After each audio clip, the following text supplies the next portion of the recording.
15 বছর বয়সী ভাগ্নে তার মাসির বাড়িতে যায় এবং যখন তার দৃষ্টি মাসির উপর পড়ে তখন তাকে দেখে পাগল হয়ে যায়। মাসির বয়স ছিল প্রায় ৩৫ বছর এবং তিনি দেখতে বেশ সুন্দর ও যুবতী ছিলেন। মাসির নাম অনিতা এবং ভাগ্নের নাম সিদ্ধার্থ। একদিন সিদ্ধার্থ বলে, মাসি, তুমি আমার খুব ভালো লাগো, তুমি খুব সুন্দর দেখতে। কিন্তু মাসি ভাগ্নেকে শিশু ভেবে তার সব কথা মজা নিয়ে নিচ্ছিলেন, যদিও ভাগ্নে সিরিয়াসলি বলছিল। কিন্তু মাসি তার কথায় বিশ্বাস করতে পারছিলেন না। একদিন মাসি তাকে শিশু ভেবে নিজের পাশে শুইয়ে দিলেন, তখন ভাগ্নে রাতের বেলায় এমন কিছু করল যে মাসি সকালে উঠে হাঁটতেও পারছিলেন না। রাতে সে এমন কিছু করল যে মাসির চিৎকার বেরিয়ে গেল এবং তাদের চোখ বাইরে বেরিয়ে আসতে চাইল। তখন পর্যন্ত তিনি কিছু বুঝে উঠতে পারেননি। সিদ্ধার্থের ট্রেন ফুল স্পিডে ছুটে গিয়েছিল। পুরো গল্পটি আমি আপনাকে বিস্তারিত শোনাব, এই গল্পে আপনি অনেক মজা পাবেন। এবং যদি আপনার কোনো এমন ভুল আত্মীয় থাকে যে আপনার বাড়িতে এসে এমন কাজ করতে পারে, তবে আপনি তার সম্পর্কে কিভাবে চিনতে পারবেন, সেই তথ্য আপনি এই ভিডিও থেকে পাবেন। তাই ভিডিওতে শেষ পর্যন্ত থাকুন। যদি এখনও চ্যানেল সাবস্ক্রাইব না করে থাকেন তবে সাবস্ক্রাইব করে নিন। ভিডিওটি একটি লাইক করে কমেন্টে আপনার নাম লিখে দিন। এটি একটি সত্য ঘটনা ঝাড়খণ্ডের উচা গ্রামের। সেখানে একটি ছোট্ট সুখী পরিবার বাস করত। এই পরিবারে মা-বাবা এবং একটি ছোট বাচ্চা ছিল। বাচ্চাটির নাম সিদ্ধার্থ। সিদ্ধার্থের বয়স ছিল 15 বছর এবং সে তার বাড়িতেই থাকত এবং পড়াশোনা করত। যে স্কুলে সে পড়ত সেটি শুধু 7ম শ্রেণী পর্যন্ত ছিল। এখন সে ভাবছিল যে আগামী পড়াশোনা কোথায় করবে।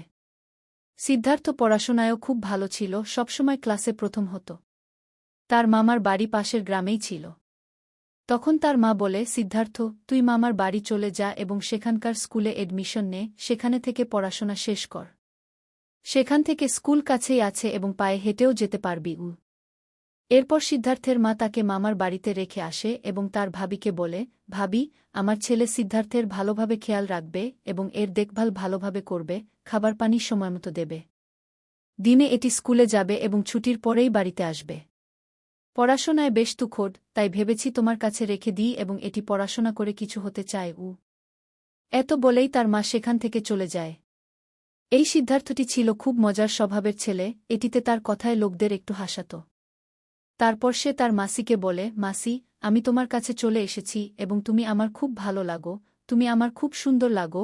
কিন্তু মাসি তার কথাগুলো মজা নিয়ে নিতে শুরু করে। এখন সিদ্ধার্থ সেখানে থাকতে শুরু করে। সিদ্ধার্থের মামার নাম ছিল রনি। তিনি বাড়ি থেকে শহরে গিয়ে মেহনত মজুরির কাজ করতেন। তিনি ইটের ভাটায় দৈনিক মজুরির কাজ করতেন। সিদ্ধার্থের মাসি অনিতা বাড়িতেই থাকতেন। সিদ্ধার্থের মাসি অনিতা দেখতে খুব সুন্দর ছিলেন এবং তাদের কোনো সন্তানও ছিল না। একদিন সিদ্ধার্থ বসে পড়াশোনা করছিল, তখন হঠাৎ তার মনে মাসির জন্য কিছু আসে এবং সে তার মাসিকে তার কাছে ডেকে নেয়। যখন তার মাসি তার কাছে আসেন তখন সে তার মাসিকে বলে, মাসি, তোমার এখনও বাচ্চা হলো না কেন? আমার কোনো ভাই বা বোন এখনও কেন হলো না? তুমি মামার সাথে এমন কি করো যে তোমার বাচ্চা হয় না? তারপর সে বলে, মাসি, আমি তোমাকে বাচ্চা দিয়ে দেব। তার কথা শুনে মাসি হাসতে শুরু করেন এবং সেখান থেকে চলে যান। এখন মাসির কাজ ছিল প্রতিদিন তার টিফিন বানানো এবং তাকে স্কুলে পৌঁছে দেওয়া, কারণ মাসি সিদ্ধার্থকে খুবই মানতেন। এর পেছনে কারণও ছিল যে তাদের নিজের কোনো সন্তান ছিল না। তিনি প্রতিদিন সিদ্ধার্থকে স্কুলে পৌঁছে দিতেন। স্কুল প্রায় 1 কিলোমিটার দূরে ছিল। তবুও তিনি পায়ে হেঁটে তাকে পৌঁছে দিতেন এবং ছুটির সময় তাকে নিতেও যেতেন। তাদের স্বামী সকালে কাজে বেরিয়ে যেতেন এবং সন্ধ্যায় বাড়ি ফিরতেন। একদিনের ঘটনা, তার স্বামী রনি বন্ধুর বাড়িতে বিয়েতে যায়। তার স্বামী বলে, অনিতা, আজ আমি বাড়িতে আসব না, আমি আমার বন্ধুর বাড়িতে বিয়েতে যাচ্ছি। তুমি আর সিদ্ধার্থ ভালোভাবে বাড়িতে থাকো এবং খেয়ে ঘুমিয়ে পড়ো। হতে পারে আমার সময় লাগবে, আমি হয়তো 2 দিন পর আসব। কারণ আমার বন্ধুর বাড়িতে আজ হলুদ এবং কাল বিয়ে, বরযাত্রা আসার পরেই আমি বাড়ি ফিরতে পারব। তোমরা ভালোভাবে বাড়িতে থাকো এবং সময়মতো খাবার পানি খেয়েও এত বলেই অনিতা বাড়ি থেকে বেরিয়ে যায় যখন তার স্বামী বাড়িতে থাকে না। সে তার ভাগ্নে সিদ্ধার্থকে বলে, সিদ্ধার্থ, আজ তুমি একা ঘুমিও না। আজ তুমি আমার কাছে শুয়ে পড়ো, না হলে তুমি ভয় পাবে। তোমার মামা আজ বাড়িতে আসবেন না, তিনি একটি বিয়েতে গেছেন। এটি শুনে সিদ্ধার্থ বলে, ঠিক আছে মামি, আমি এখন পড়াশোনা করছি। যখন পড়া শেষ হবে তখন তোমার কাছে এসে ঘুমিয়ে পড়ব। কিছুক্ষণ পর সিদ্ধার্থ পড়া শেষ করে মামির কাছে ঘুমানোর জন্য যায় এবং ভিতর থেকে দরজা বন্ধ করে দেয়।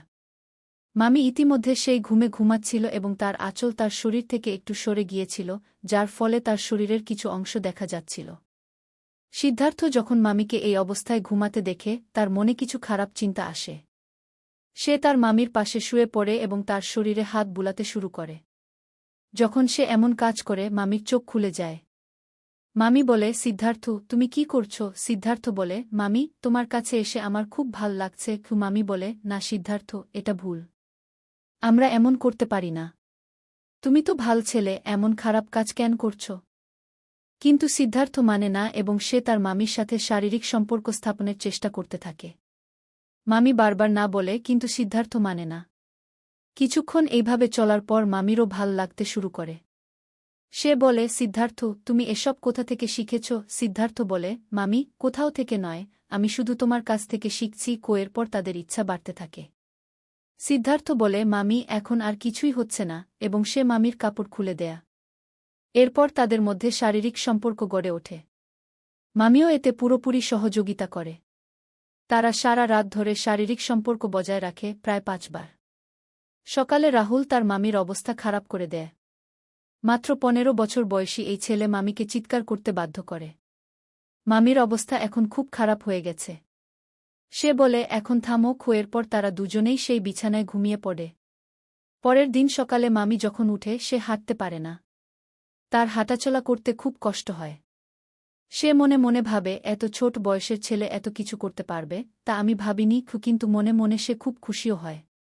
সে সিদ্ধার্থকে জাগাতে যায়। সিদ্ধার্থ যখন উঠে মামিকে দেখে হাসতে শুরু করে। মামিও হাসে। এখন তাদের মধ্যে ঘনিষ্ঠতা বাড়তে শুরু করে। পরের দিনও তার মামা বাড়ি আসে না। আজ সিদ্ধার্থ স্কুলে যায় না। সে মামিকে বলে, মামি, আজ আমার স্কুলে যেতে ইচ্ছা করছে না। মামি বলে, ঠিক আছে, যেও না। কিন্তু আমি জানি তোমার স্কুলে যেতে ইচ্ছা করছে না কেন? সিদ্ধার্থ বলে, না মামি, আজ আমি বাড়িতে বসে পড়াশোনা করব। চা নাস্তা করার পর সে তার ঘরে যায় এবং মামিকে বলে, মামি, আমি পড়তে যাচ্ছি। যদি তুমি আমার সাথে দেখা করতে চাও, আমার কাছে চলে আসবে। কিছুক্ষণ পড়ার পর মামি অনিতা তার কাছে আসে। ঘরে যাওয়ার পর তারা দুজনেই শুয়ে পড়ে এবং রোমান্টিক মুডে কথা বলতে শুরু করে। এরপর তারা আবার নগ্ন হয়ে যায় এবং সেই ঘরেই শারীরিক সম্পর্কে লিপ্ত হয়। সিদ্ধার্থের বয়স খুব কম ছিল, কিন্তু যখন সে তার চেয়ে বয়সে বড় মামির সাথে শারীরিক সম্পর্ক স্থাপন করে, সে এক চরম সুখ অনুভব করে যা সে আগে কখনো অনুভব করেনি। অন্যদিকে মামিও সেই ছেলের সাথে এমন আনন্দ পায় যা সে তার স্বামীর সাথে কখনো পায়নি। এখন সে এসব খুব ভাল লাগতে শুরু করে এবং সিদ্ধার্থকে পুরোপুরি সহযোগিতা করে। তারা দুজনেই জমিয়ে শারীরিক সম্পর্ক বজায় রাখে এবং যখন ক্লান্ত হয়ে পড়ে তখন শুয়ে পড়ে। এই প্রক্রিয়া অনেক দিন ধরে চলতে থাকে। মামা দিনে কাজে চলে যেত এবং সিদ্ধার্থ দিনে স্কুলে যেত না, কারণ রাতে মামা বাড়ি ফিরে আসত। তাই সিদ্ধার্থ এবং মামির দেখা হতো না। এখন সিদ্ধার্থ স্কুলে যেত না এবং সারাদিন মামির সাথে শারীরিক সম্পর্ক বজায় রাখত। অন্যদিকে সিদ্ধার্থের মামা রনি ভাবত যে তার ভাগ্নে সিদ্ধার্থ স্কুলে যায়, কিন্তু সে জানত না যে তার পিছনে বাড়িতে কি ঘটছে। কারণ সে তাকে একটি ছোট শিশু ভেবে বাড়িতে রেখেছিল। একদিন অনিতার স্বাস্থ্য একটু খারাপ ছিল, তাই তার স্বামী রনি তাকে একজন ডাক্তারের কাছে নিয়ে যায়। ডাক্তার তাকে বলে, আপনার মাধ্যমে সন্তান হতে পারে না, কারণ আপনার ভেতরেই সমস্যা আছে। এরপর রনি হতাশ হয়ে পড়ে এবং উভয় স্বামী স্ত্রী বাড়ি ফিরে আসে। এদিকে সিদ্ধার্থ তার মামির সাথে বারবার শারীরিক সম্পর্ক গড়ে তোলে এবং সুযোগ পেলেই যে কোনো জায়গা, রান্নাঘর হোক বা শোবার ঘর, তাকে পেয়ে যায়। তার মামিও তার ইশারায় পিছনের দরজা খুলে দিত। যখন সিদ্ধার্থের এই কাজ চলতে থাকে, একদিন অনিতা গর্ভবতী হয়ে যায়। প্রায় 6 মাস পর তার পেট বেরিয়ে আসতে শুরু করলে তার স্বামী বিষয়টি জানতে পারে এবং হতবাক হয়ে অনিতাকে জিজ্ঞাসা করে, ডাক্তার তো বলেছিল তোমার সন্তান হতে পারে না, তাহলে এটা কিভাবে হলো? তখন তার স্বামীর সন্দেহ জাগতে শুরু করে। রনি অনিতাকে বলে, কাল হাসপাতালে যেতে হবে। অনিতা জানত না রনি তাকে কেন হাসপাতালে নিয়ে যাচ্ছে। রনি অনিতাকে হাসপাতালে নিয়ে যায় এবং পরীক্ষা করে জানা যায়, এই শিশু রনির নয়, বরং অন্য কারও। এটা শুনে রনির স্তম্ভিত হয়ে অনিতাকে জিজ্ঞাসা করে, বলো, এ শিশু কার? স্ত্রীর কাছ থেকে এত বড় বিশ্বাসঘাতকতায় তার পায়ের নিচে মাটি সরে যায়, কারণ সে তার স্ত্রীর উপর অগাধ বিশ্বাস রাখত। কিন্তু পেছনে তার স্ত্রী তাকে এত বড় ধোঁকা দিয়েছিল। রাগে জ্বলে সে আবার জিজ্ঞাসা করে, বলো, এ শিশু কার? প্রথমে অনিতা কিছু বলে না, কিন্তু যখন রনি তাকে মারধর শুরু করে তখন অনিতা সত্যি কথা বলে দেয়া। সে বলে, এই শিশু তোমার ভাগ্নে সিদ্ধার্থের। সেই আমার সাথে শারীরিক সম্পর্ক করত, সেই এটা করেছে। এটা শুনে রনির বুঝতে অসুবিধা হয় যে কাজ সে নিজে করতে পারেনি, এত ছোট ছেলে তা কিভাবে করল। পরে রনি তার বোনকে ফোন করে ডেকে আনে এবং সব কথা তাকে বলে। সিদ্ধার্থের মা তখন বলে, যা হয়ে গেছে তা বদলানো যাবে না। ভুল হয়ে গেছে, এতে অজানা কেউ নেই। দুজনেই নিজেদের ইচ্ছায় এই ভুল করেছে। কিন্তু রনি বলে, এখন আমি এটা মেনে নিতে পারব না, তুমি এটাকে তোমার বাড়িতে নিয়ে যাও। এরপর সিদ্ধার্থ বলে, আমি অনিতাকে ছাড়তে পারব না, এখন আমি তাকেই আমার সাথে রাখব। আমি তার ছাড়া থাকতে পারব না। অনিতাও একই কথা বলে, আমি সিদ্ধার্থ ছাড়া থাকতে পারব না। শেষে সিদ্ধার্থের মা তাদের জিদের কাছে হার মানে এবং তাদের নিজ বাড়িতে নিয়ে আসে। ধীরে ধীরে কিছু সময় কেটে যায় এবং 9 মাস পূর্ণ হয়। এরপর অনিতার একটি সুন্দর ছেলে হয়। যখন এত ছোট বয়সে একটি ছেলের সন্তানের বাবা হয়, তখন গ্রামের সবাই দেখে হতবাক হয়ে যায়। এদিকে তার স্বামী রনি বাড়িতে একা পড়ে থাকে। বাড়ি তাকে কাটার মতো কাটতে থাকে এবং সে একা থাকতে বাধ্য হয়। অন্যদিকে তার স্ত্রী তার সন্তানদের সাথে সুখে থাকে। এই গল্প শুনে আপনার কেমন লাগল? এতে কার ভুল মনে হল? আপনার মতামত কমেন্টে অবশ্যই দিন।